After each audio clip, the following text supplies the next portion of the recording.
My parents ignored me my whole life, until they needed me to fund my sister's wedding.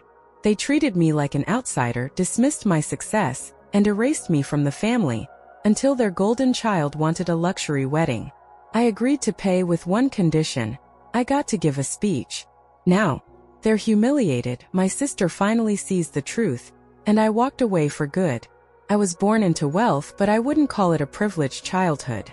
My parents, Richard and Evelyn, ran a successful healthcare company, one that had been in the family for generations. To the outside world, they were the picture of success, powerful, respected, admired. But behind the closed doors of our massive estate, I was nothing more than an afterthought. From as early as I can remember, my life was structured around their absence. My days were spent under the supervision of rotating nannies, each one staying just long enough for me to get used to them before disappearing without a goodbye. Birthdays were celebrated with extravagant parties, but my parents rarely attended. When they did, they treated the event more like a networking opportunity than a celebration of their only son.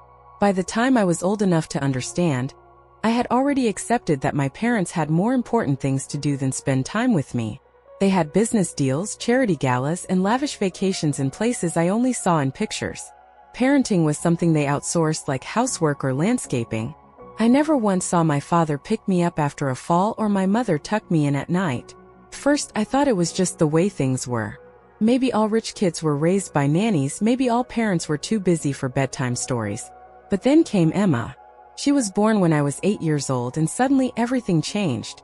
My parents, who had barely acknowledged my existence, were completely captivated by her.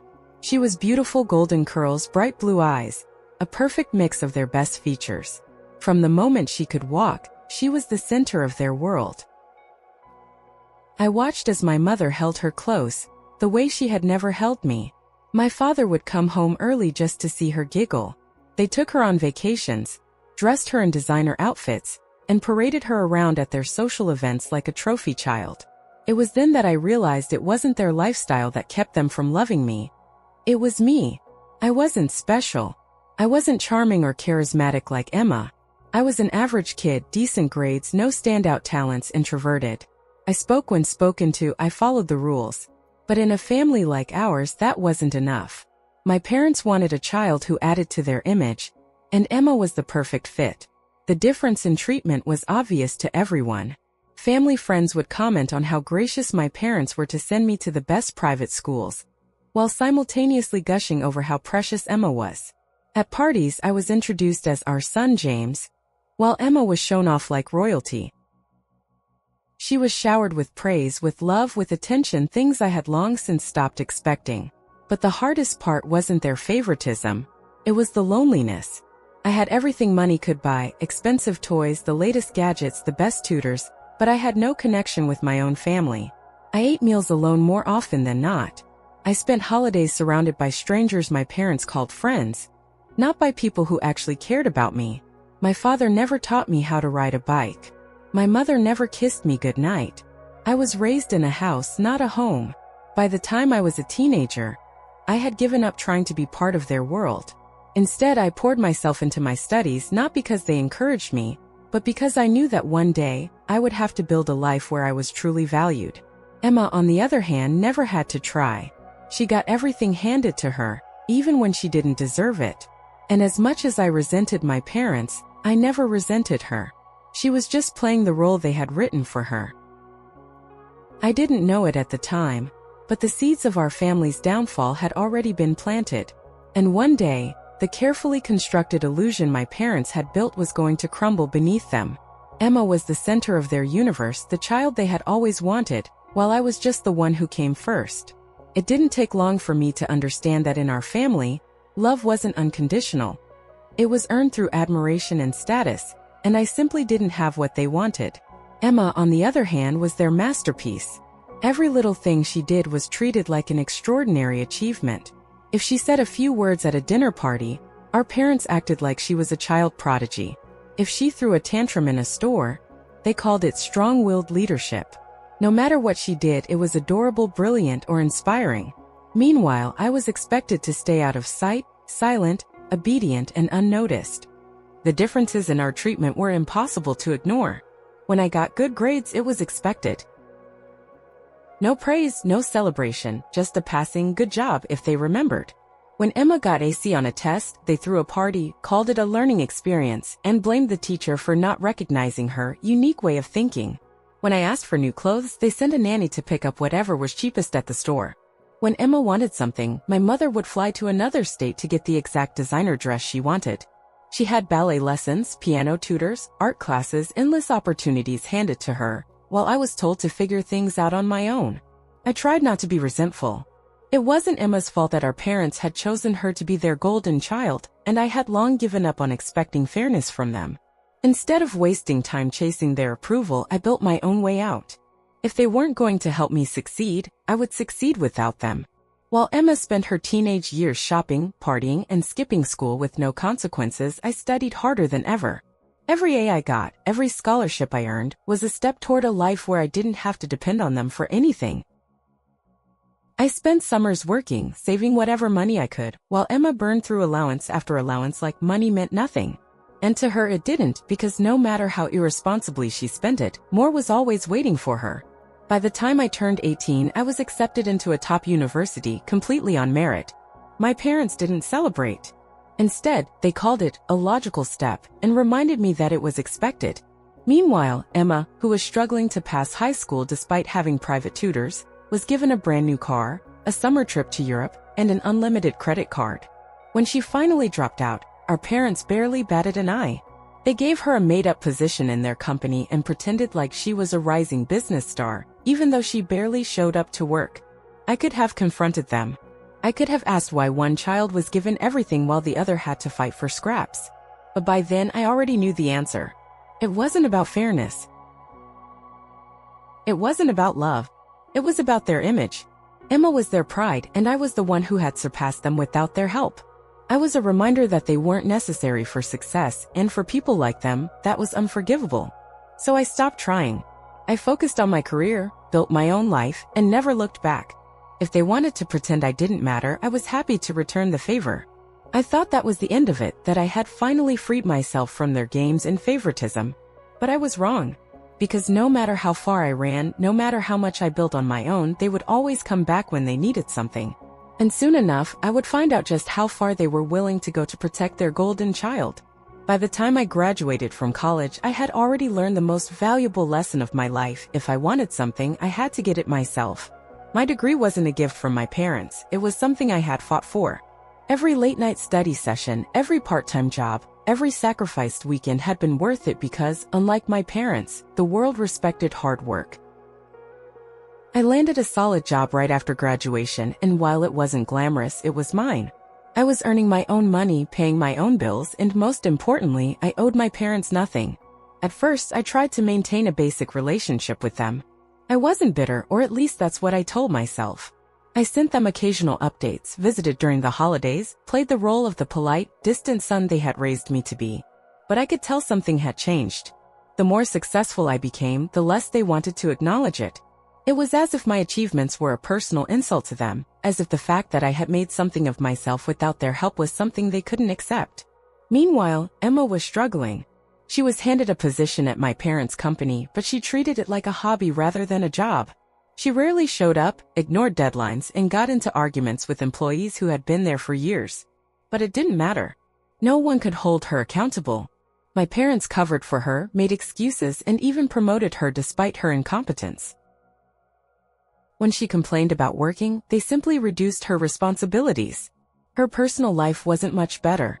She went through a string of relationships, jumping from one boyfriend to the next, each one more toxic than the last. She was entitled, reckless, and completely unprepared for the real world, but our parents refused to let her fail. Every time she ran into trouble, they bailed her out, throwing money at problems instead of forcing her to face consequences. The more I distanced myself, the more obvious it became that they were rewriting history to suit their narrative.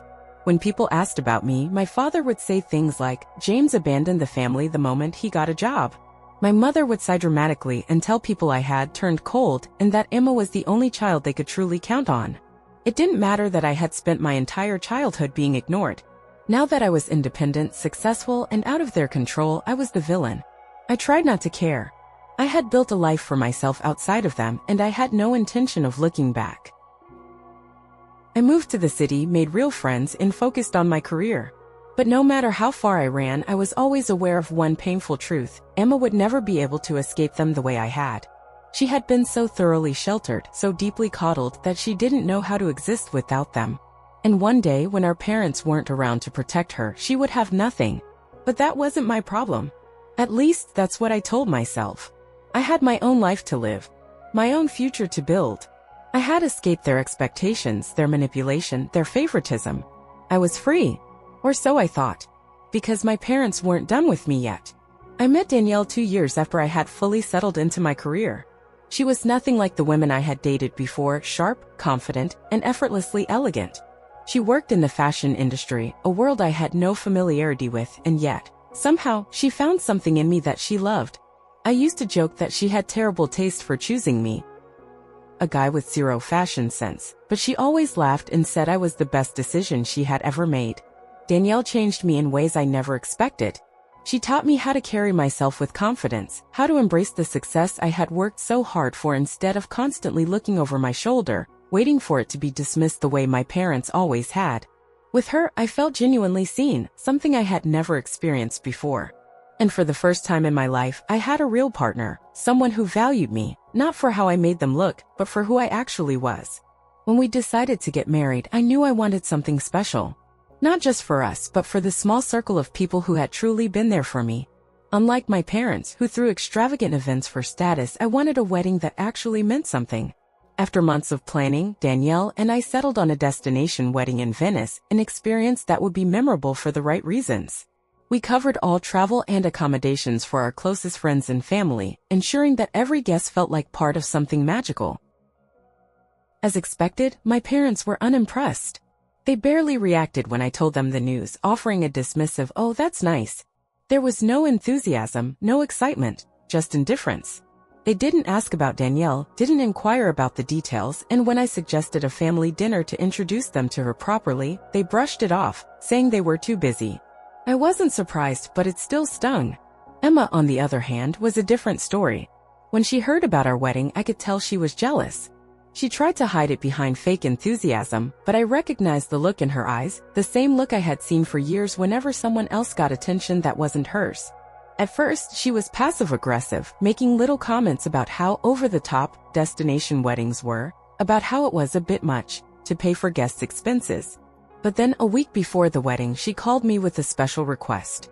She wanted me to pay for her boyfriend's ticket so he could come too. I hesitated. Danielle immediately advised me against it, saying it wasn't our responsibility, but part of me wanted to believe that maybe Emma was finally trying to be part of my life. Maybe this was her way of showing that she wanted to support me. So, against my better judgment, I agreed. At the wedding, Emma was unusually quiet. I caught her watching me and Danielle with an expression I couldn't quite read. She was frequently comforted by our mother, who whispered to her in hushed tones. I didn't know what was being said, but I had a feeling it wasn't anything good. My parents attended, but barely engaged. They were there in body, but not in spirit, like guests who had shown up out of obligation rather than excitement. When the wedding was over, I tried to maintain some level of contact with them. I called, invited them to dinner, sent them photos from the wedding. Each time, they either ignored my efforts or responded with one-word answers. Eventually, I gave up. I had spent my entire life chasing after a relationship with them, and I was finally done. It wasn't until months later that I found out what they had been saying about me behind my back. They told anyone who would listen that I had abandoned them, that I had taken their money, their resources, their generosity, and used it all to build a life just to turn my back on them. My father even went so far as to say that he would never leave me a dime of his fortune, not that I had ever expected to receive anything. But the most painful part wasn't the lies they spread. It was Emma. She had believed every word. At some point, my sister, who I had never mistreated, never held anything against, had become just like them. And I realized that no matter what I did, no matter how much I achieved, they would always paint me as the villain. And soon I would learn just how far they were willing to go to protect their golden child. It had been a few months since my wedding, and by then I had fully accepted that my parents and I were never going to have a real relationship. I was done chasing their approval, done trying to be a part of a family that had never truly wanted me there. Danielle and I were building our life together, and for the first time I felt completely free. But just when I thought I had finally escaped their influence, they pulled me back in. I first heard about Emma's engagement from my aunt, the only family member who had ever really supported me. She called me one evening, her voice laced with amusement as she explained what was happening. Emma had been blown away by my wedding and was determined to have something just as extravagant. She had even convinced her fiancé to propose to her just so she could start planning it. But there was one problem. Neither she nor her fiancé had any money. Emma had never worked for anything in her life, and neither had the man she was engaged to. They had grand ideas, 5-star venues, designer dresses, a honeymoon in Europe, but no means to pay for any of it. So of course, she went straight to the one place she had always turned to when she needed something, our parents. And just as expected, they agreed without hesitation. They promised her a lavish wedding, just like mine, because they couldn't let their golden child be outshined. But what they hadn't anticipated was their own financial problems catching up to them. Their company, once a secure empire, had been facing significant losses. A looming lawsuit was threatening to tear through their finances, and suddenly, they realized they were in over their heads. That's when they reached out to me. At first, it seemed harmless, just a casual dinner invitation, the first one they had ever extended to Danielle and me. I should have known something was off. My parents never did anything without a reason, and their sudden interest in having us over didn't feel like a reconciliation. But some part of me, the part that still foolishly wanted to believe they could change, thought maybe they were finally trying to fix things. I was wrong. The evening started off pleasant enough. My parents played their usual game, pretending to be warm and welcoming, asking about our lives as if they had ever cared before. Emma wasn't there, which should have been another red flag. Then after dinner, they finally dropped the act. They told me about their financial troubles, about the lawsuit, about how they simply couldn't afford Emma's wedding anymore. And then came the real reason they had invited me over. They wanted me to pay for it. I sat there staring at them, trying to process what they had just said. After years of neglect, after treating me like an outsider, now they wanted my money? Now that their favorite child needed something, they suddenly remembered I existed? It wasn't about repairing our relationship. It was about using me. I should have refused. I should have walked out right then and there. But as I looked at them, so desperate to maintain their illusion of the perfect family, something inside me clicked. This was my moment. For once I had all the power. So I smiled and said, of course I'll pay for the wedding. They were visibly relieved, but before they could celebrate, I added on 2 conditions. First, I would have full control over the wedding planning. Every detail, from the venue to the decorations, would be my decision. If I was paying for it, then I would be in charge. My parents hesitated but eventually nodded. They were in no position to negotiate. Second, I wanted to give a speech at the wedding. They looked confused. Out of everything I could have asked for, why that? I had never been the type to speak publicly, so they assumed it was just a simple request. They agreed without hesitation. That was their mistake. Because this wasn't just a wedding anymore. It was an opportunity. An opportunity to finally tell the truth. An opportunity to expose everything they had done to me. An opportunity to take back the years they had stolen from me. They had no idea what was coming. The wedding was everything my parents had hoped for, grand, elegant, and packed with guests who mattered in their world. The venue was stunning, the food was exquisite, and every detail screamed luxury, but beneath the surface, I knew Emma wasn't happy. She hadn't been involved in the planning, and though she tried to keep a smile on her face, I could see the irritation in her eyes as she walked through a wedding that didn't feel like hers. I had deliberately chosen things I knew she wouldn't love but couldn't openly complain about. Subtle jabs that only she would recognize. She had no choice but to endure it, just like I had endured years of being the family's afterthought. My parents, however, were oblivious. They were too busy basking in the admiration of their guests, too proud that they had once again secured their place as the perfect family. They still believed they had won, that I had simply accepted my role as their convenient benefactor. But they had no idea what was coming. As the evening progressed, the time for speeches arrived. First came the usual toasts, filled with empty praises and exaggerated compliments. Then it was my turn. The moment I stood up, the room quieted. My parents smiled, expecting a generic, polite speech, something about how happy I was for my sister. They had no reason to believe otherwise. I took a deep breath, looked out at the sea of expectant faces, and then I began. I want to take a moment to thank my parents for giving me the opportunity to speak today, I said, my voice steady, my expression unreadable. My mother and father exchanged confused glances, but they nodded approvingly. They had no idea where this was going. You see, for years, my parents have ignored me, I continued. They never supported me, never treated me with the same love and affection they gave Emma. But now that they need something from me, suddenly, I exist again. A ripple of whisper spread across the room. My father's jaw tightened, my mother's smile faltered, and Emma stiffened beside her groom. I kept going. I spoke about my childhood, about being raised by nannies while my parents played the role of the perfect couple. I talked about how every achievement of mine had been dismissed while every minor effort from Emma had been celebrated. I painted a clear picture of what it was like to grow up in a family that only valued appearances, a family where love was conditional, and I made sure that every single guest understood exactly what kind of people my parents were. But I'm not bitter, I said, smiling as I met my parents' stunned expressions. In fact, I'm grateful. Because without their neglect, I wouldn't have learned the most important lesson of all: you don't need family to succeed. You just need determination. The silence in the room was suffocating. My parents looked as if they wanted to disappear, their faces red with embarrassment, their carefully constructed image shattering in front of their peers. Emma looked on the verge of tears, not out of anger but out of realization. For the first time in her life, she was seeing the truth, seeing the years of favoritism for what they were. I turned to her then, walked over, and pulled her into a hug.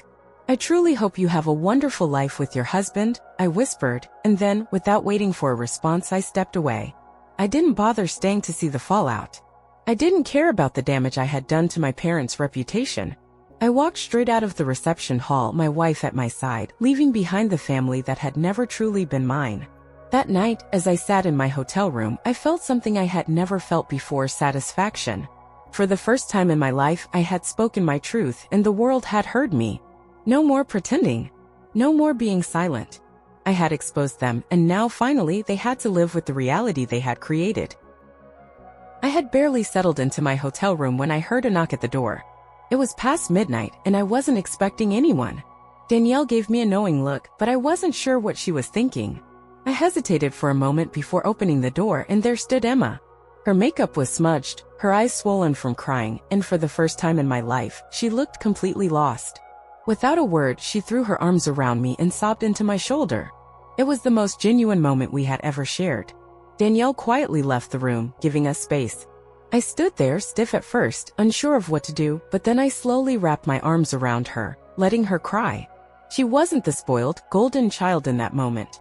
She was just my little sister, and for the first time, I saw her as someone who had been just as much a victim of our parents as I had. I didn't know, she whispered after a long silence, pulling back and wiping her face. I swear, James, I didn't know. Mom and Dad always made it seem like you were the one who distanced yourself. They told me you were cold, that you never wanted to be part of the family. I believed them. She let out a shaky breath, her voice breaking. I thought you just didn't care. I sat down on the edge of the bed, exhaling slowly. I never hated you, Emma. I never blamed you. But I couldn't keep trying to be part of a family that never wanted me. She nodded, looking down at her hands. I feel so stupid, she whispered. All these years, I thought they were protecting me, but they were just using me. They made me think I was special, but really they just wanted to control me. For the first time in our lives, we truly understood each other. I told her everything I had held back for years, the way they treated me as an obligation while showering her with love, the years of being ignored, the way my achievements were brushed aside while she was celebrated for doing the bare minimum. And the worst part? She didn't try to defend them. She listened. She didn't argue, didn't make excuses. She just absorbed it all, and I could see the weight of realization crashing down on her. I don't know what to do now, she admitted. They've controlled every part of my life. I don't even know who I am without them. I sighed. You figure it out, Emma. You don't need them to tell you who to be. You just have to decide for yourself. She wiped her face, nodding slowly. I don't think I can talk to Dad again. Not after this. I didn't expect her to say that, but I wasn't surprised. Our father had spent her entire life molding her into his perfect little reflection, and now that she saw the truth, she wanted no part of it. I had finally walked away from him, but Emma? She had been his prized possession. Losing her would be the ultimate insult. And it was. A few days later, my mother called me. She was crying, something I had never heard before. Emma isn't speaking to your father, she said, her voice breaking. She won't even answer his calls. She blames him for everything. I could hear my father in the background, his voice low and furious, but I couldn't make out the words. He won't admit he did anything wrong, she continued. He says you've both betrayed him. He says he's done with you. I almost laughed. Done with me? He had been done with me since I was a child. This wasn't new. Then let him be done, I said. It's what he's always wanted. My mother was silent for a long moment before whispering, I'm sorry. It caught me off guard. She had never apologized to me before, not for anything. I should have been a better mother, she admitted. I let him control everything. I let him decide how he treated you.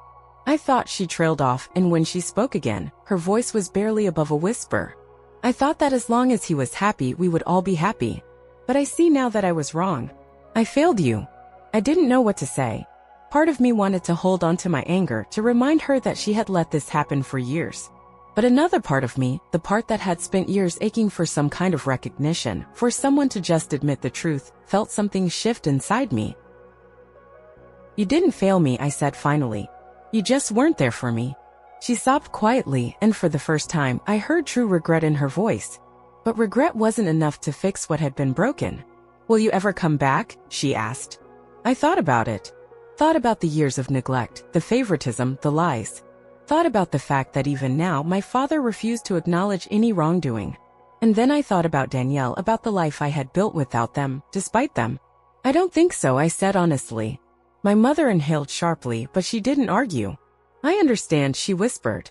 I just hope one day we can be a family again. Maybe? But I wasn't holding my breath. That call was the last time I spoke to my father. Emma never reconciled with him either. She moved out, found her own job, and started making her own choices for the first time in her life. Our mother tried to repair the damage, but our father? He dug his heels in. In his mind, he had been betrayed by both of his children. He would never admit that he had brought it on himself. For the first time in years, I felt light. I wasn't bound to their expectations anymore. I had my own life, my own family with Danielle, and now, surprisingly, I had my sister too. I had lost a father, but I had gained something far more important, freedom.